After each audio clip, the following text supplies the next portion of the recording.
कसा वाटतो शंकर आपल्या जानकीसाठी? पहिले त्यांची ती नजर सतत माझ्याकडे काहीतरी मागते असं वाटत असतं मला. आपण जानकीचं लग्न लावून देऊया, पण शंकरशी नको. तिचा एक बालमित्र आहे, राजन त्याचं नाव. वयानं लहान मुलीशी लग्न करण्याच्या आरोपाला साहेबांना सामोरं जावं लागू नये म्हणून ही योजना. ए बाबा बाजूला की ऐकायला येत नाही का? घड्याळाचा काटा पुढे सरकत चाललाय. वाळूचे कण हातातून निसटून चालले. लवकर काहीतरी कर, नाहीतर त्याच वाळूचा कण होशील.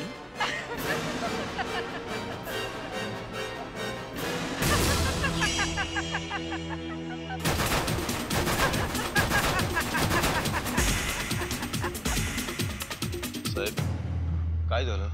भवानी भवानी भवानी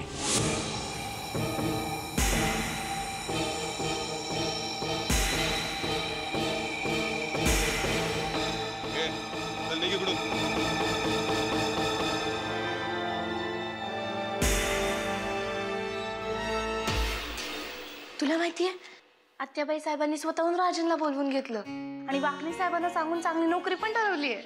मग त्या राजनला इथंच बोलू की कामाला? अरे वा एवढा शिकलेला तो काय ठेवून झाडू मारणार आहे की काय? कधी येणार आहे तो इथं? आता येईलच 4-5 दिवसात. पण येताना आई बाबांना नक्की घेऊन ये. ताई बाबा मला मारणार तर नाही ना? नाही मारलं ना तर मी सांगणार आहे त्यांना की चांगलं फोडून काढा म्हणून. अरे वा, एक मुलगा आई बाबांना काही न सांगता घरातून पळून जातो आणि वर म्हणतो मारायचं नाही. तुझ्यासाठीच पळून आलोय ना मी. मग माझ्यासाठी मार पण खा. खाईन तुझ्यासाठी, मी काय पण करीन.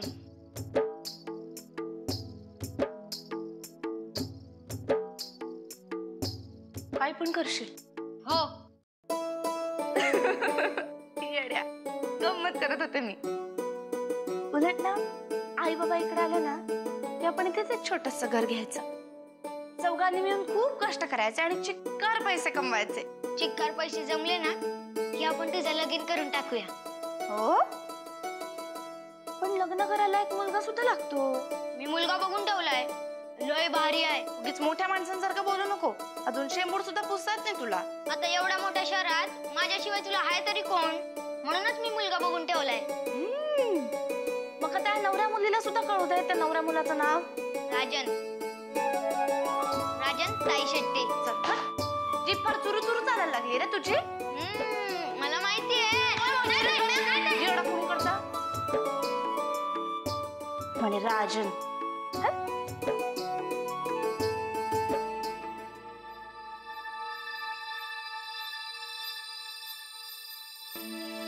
नरसिंह, काय रे?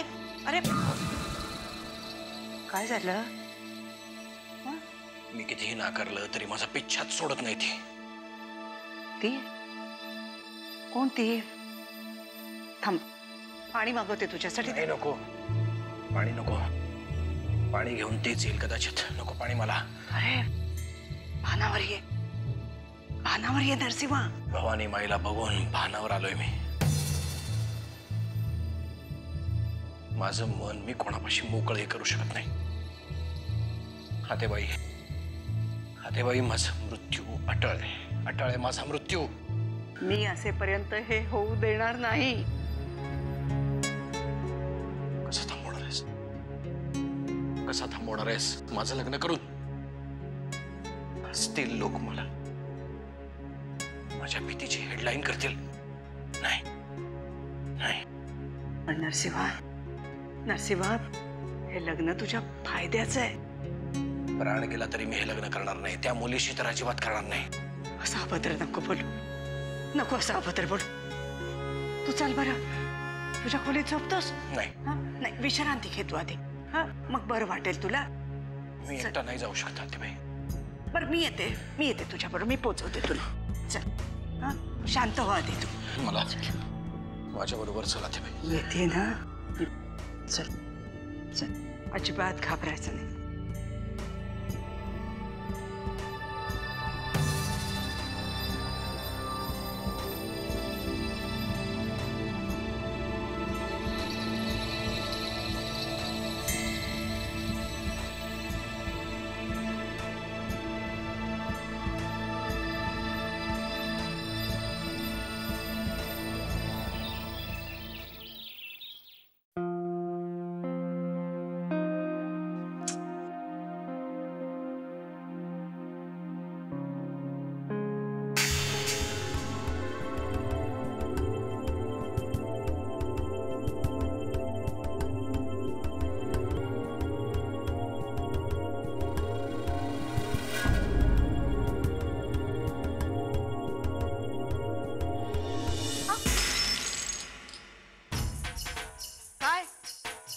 बघत काय बसलीयस? चल साफ कर. नोकरांनी कसं चप्पळ असावं. चल चल. हे काम ती करणार नाही. राधाबाई करतील. का? तिला काय सोनं लागलंय? घरातल्या प्रत्येक कामासाठी वेगवेगळे नोकर नेमलेले आहेत. जानकी, तुला किती वेळा सांगितलं मी, झाडू मारणं, फरशा पुसणं हे काम तुझं नाहीये. नाही, पण मी लवकर उठते सकाळी, तर म्हटलं की अगं मग नको लवकर उठूस. अरे काय चाललंय का या घरात? नोकराची इच्छा आहे, पण मालकालाच कामाची एलर्जी आहे. ती नोकर नाहीये, सुमित्राची सोबतीण आहे. मी अजून सुमित्राला पण मालकिणीचा दर्जा दिला नाहीये. हो, पण आम्ही तो दिलाय. ते दिसतच आहे आजकाल तिच्या वागण्या बोलण्यातून. ती काल मला उलटं बोलली, तेही तुमचं नाव घेऊन. ज्याची चूक असेल त्याला शिक्षा भोगावी लागेल. सुमित्राची चूक असेल तर तिला भोगावी लागेल. ते वेळ आल्यावर बघूच. ए चल ग, माझी खोली झाडून घे. जानकी, तू खोली झाडायला जाणार नाहीयेस. मग तिला देवघरात ठेवा. तिचं तसंच नशीब असेल तर तसंही करू.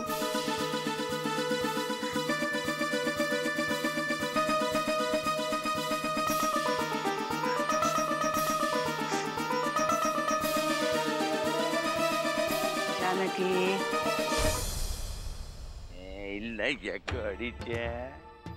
गाडी आणि बाई दोघी सारख्याच. यांच्या मनातील तेव्हा दिवाळी आणि यांच्या मनातील तेव्हा शिमगा. अरे वा,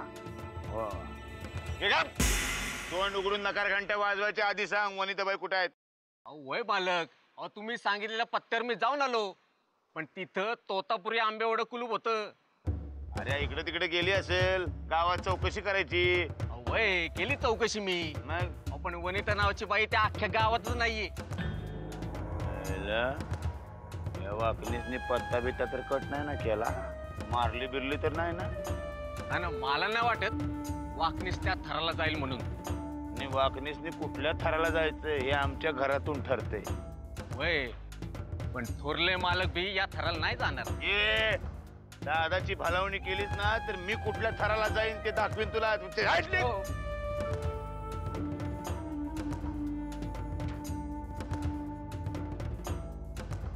वाकणीस बघायला पाहिजे तुझ्याकडे. कशी ताई? हा, तू हे काय काम करती का? अरे आपण या घरात राहतो की नाही, मग पडेल ती कामं केली पाहिजेत. आणि तसं बघत काय उभा आहे? चल मला मदत कर. चल.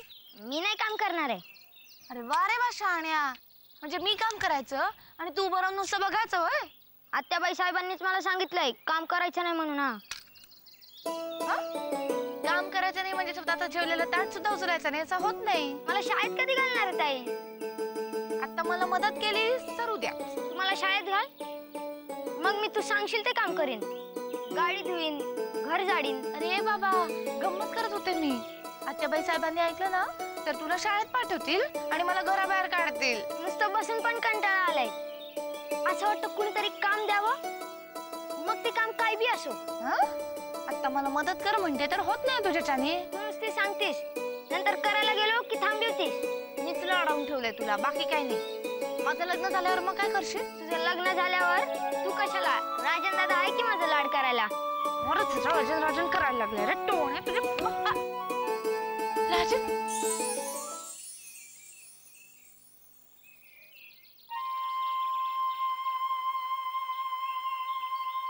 आई बाबा कुठे आहेत?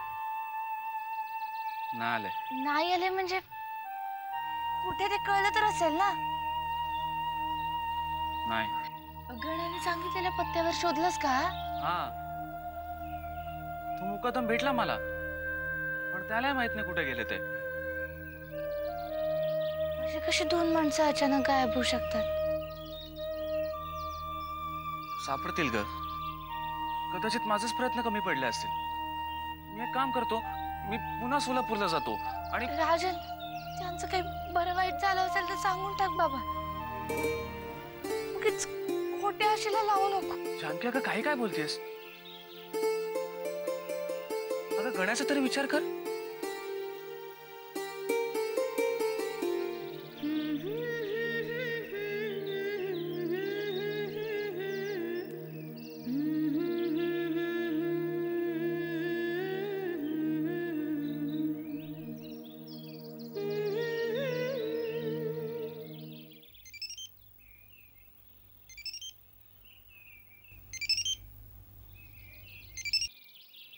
बोला आदरणीय. ए वाकनीस, बाई माणसावर दुश्मनी कशाला काढतो रे? हिम्मत असेल तर समोर या ना, आमने सामने. किल्लेदार आडनाव लावणारी प्रत्येक व्यक्ती आमचं श्रद्धास्थान आहे. त्यांच्याशी काय लढणार आम्ही साहेब? ए वाकनीस, ही जिभेवरची साखर आहे ना, थोडी कमी कर, नाहीतर एका दिवस उकळलेल्या पाण्यामध्ये तुझी जीभ बुडवून चहा करून पिन मी. किल्लेदारांच्या घरासाठी झिजणं हेच माझं ध्येय आहे. मी एकाच किल्लेदाराचा तवा कशाला तापवतो रे? दुसऱ्याने भाकरी का तुझ्या? खूप लवकर चिडता साहेब तुम्ही. नाही नाही, तुझ्या बाबतीमध्ये जरा जास्तच उशीर झालाय, कळलं की नाही? पण आता नाही, आता हिशोब खरेदीच्या आधीच चुकता करणार. वाकण्या, तुला अजून ठाऊक नाही रे तू कुठल्या वारुळावर काठी मारली आहे. ज्यांची काठी होती त्यांना बोला साहेब. वारुळ पण त्यांनीच आम्हाला दाखवलंय. थोडं थांब रे वाकण्या, थोडं थांब. आमच्या दरबारामध्ये न्याय निवाडा माणसं बघून होत नाही, गुन्हा बघून होतो. चल ठेव.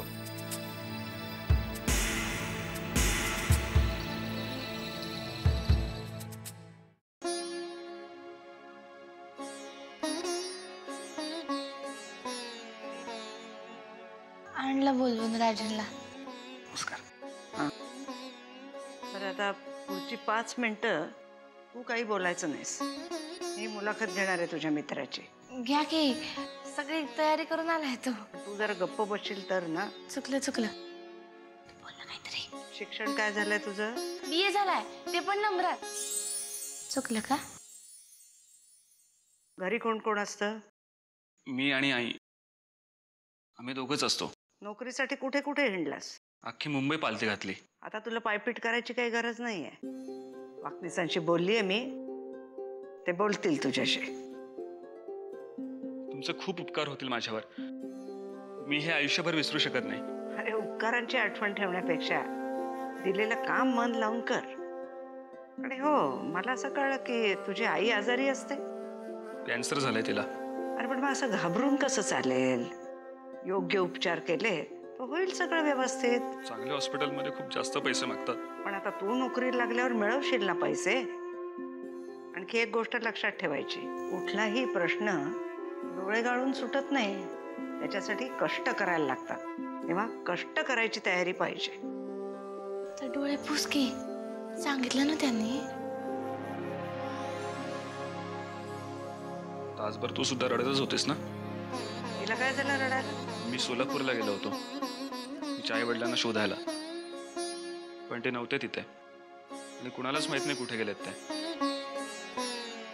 मी सांगते वाकनीसांना, ते करतील चौकशी. खूप दिवसात त्यांना पाहिलं पण नाहीये. हो, पण म्हटलं ना रडू नकोस म्हणून. त्यांना शोधायची जबाबदारी माझी. बस जा बरं, सगळ्यांसाठी छान चहा करून आण. जा.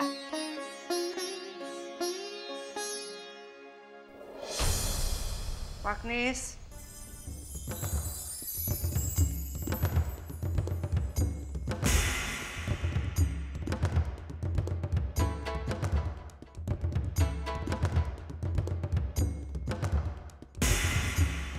वाकनीस, माझं झालंय बोलून त्याच्याशी. पुढचं सगळं तुम्ही बोलून घ्या.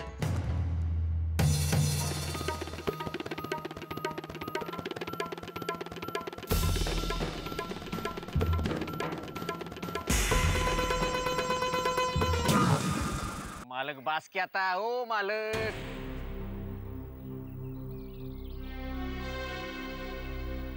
अरे घेऊन ये की रे दुसरी. अहो बास मालक. असे हातपाय बांधलेले मुसक्या दाबलेले बैल पाहिलेच काय कधी नाळ ठोकताना? अहो आम्ही सावकार माणसं. आता दावणीला बांधलेले बैल सोडून आणायचे एवढंच आम्हाला कळते. मग किल्लेदारांचा हा तिसरा बैल बघ. बघितलंस का? ठोका तिच्या आईला आमच्या पायाला नाळ ठोका. लोकांना वाटते बैलामध्ये काय सहनशक्ती आहे. कुठली सहनशक्ती? आतमध्ये काय जळते आमच्या आम्हाला. मालक मी बंड करा बंड. म्हणजे ना नरसिंहरावचे विरोध घेत ना असे नाचतील बघा. या कनाळ्या तुझी अक्कल आहे रे. बंड केलं तर मी दारू चकना याचे पैसे कोण देणार? पैसे तिथनं येत आहेत. अहो मग तुमची किंमत काय राहिली? बाणगुळ बघितलं का? बाणगुळ दिसायला झाडासारखं दिसतंय हिरवगार, पण झाडाचा एक पण गुणधर्म नसतो त्याच्यात. पण बाणगुळला झाडाची गरज असते. झाडासाठी बाणगुळ मात्र ओझ झालेला असतो. तशी अवस्था आहे आमची. तुला सांगतो राग्या, हे किल्लेदार नावाचं झाड आहे ना, हे मुळात सकट उपटून टाकायचंय मला. आणि गावामध्ये बाणगुळांची बाग फुलवायची. आमचं काय करणार? मला गांजाच्या शेतीत रस नाही. चल फुट गांजा फुट. मालक तुमचं देवळातलं निर्मल्य आलं. जावई बापू, तुम्ही गावात आल्याचं कळलं म्हणून तुम्हाला भेटायला आलो होतो. तीर्थ घ्या आणि निघा. निघतो, पण जाण्यापूर्वी एक सांगायचंय. काय? काल रात्री माझ्या स्वप्नात शंभू महादेव आले होते. मग या नंदीवरने मिरवणूक काढू काय? माझं स्वप्न कधी खोटं ठरलेलं नाहीये. शंभू महादेवानं मला स्वप्नात सांगितलं की तुझ्या मुलीच्या पोटी माझा अंश जन्माला येतोय. तेव्हा जावई बापू, माझी विनंती एवढीच आहे की त्या मुलाचं नाव महादेवाच्या नावावरून ठेवण्यात यावं. येतो. शास्त्री बुवा, तुमच्या तोंडात साखर पडो, अक्का गुळ पडो, अक्का ऊसच पडो. काय बातमी दिली राव? काय बातमी दिली राव? तुम्ही दारू पित नाही म्हणून, नाहीतर अक्का बुडवून काढला असतं तुम्हाला दारू. निघा की आता. नंदी बोलू? नाही नको. या या. नंदी चालला. राघोबा बघितलं का? याच्या पायाला ठोका नाळ. धोत्रातला बैल. पण बातमी चांगली दिली राव. येणारा प्रत्येक दिवस, प्रत्येक रात्र नरसिंहासाठी काळ रात्र ठरू शकते.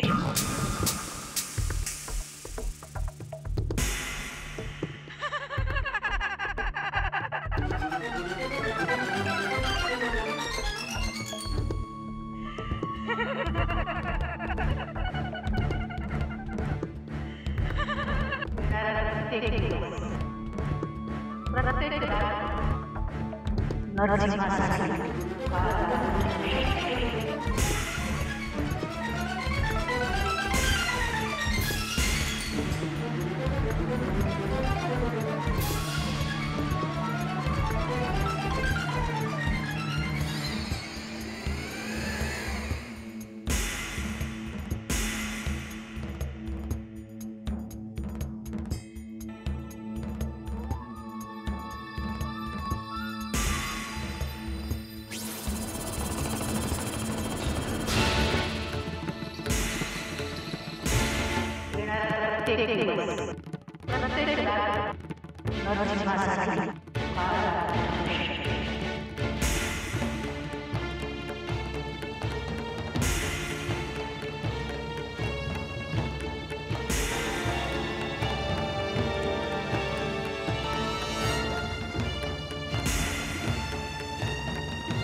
आत्ताच तर बदलला होता. दामू पंखा आत घेऊन जा.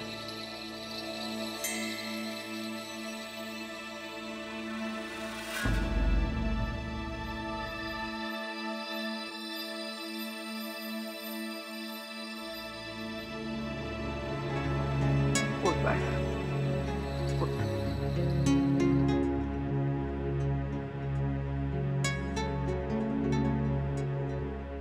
चहा घेतला नाहीस, काय खाल्लं नाहीस. हा, थोडं खाऊन घे, बरं वाटेल तुला. बाई, तू अजूनही इतक्या शांतपणे कसं काय बोलू शकतेस? मग काय करू? गोळी घाल मला. खरं तर गेल्या वेळेसच घालायला हवी होतीस. या विषयावर मला बोलायचं नाही. मग मला काय हौस आहे म्हणून मी परत परत बोलतोय. म्हणूनच म्हणतेय वेगळ्या विषयावर बोलू. कसा बोलू मी वेगळ्या विषयावर? आत्ता आत्ता मरता मरता वाचलो मी. मी उठलो तिथून आणि ते पात घुसलं त्या उशीत. आंघोळ करतोस का? ताजं वाटेल बघ तुला. मी दामूला सांगते गिझर लावायला. नको नको, गिझर नको. गिझर शॉक लागेल. नको नको, ते गरम पाणी. त्यापेक्षा गार पाण्याने आंघोळ करेन मी. गार पाणी परवडेल मला.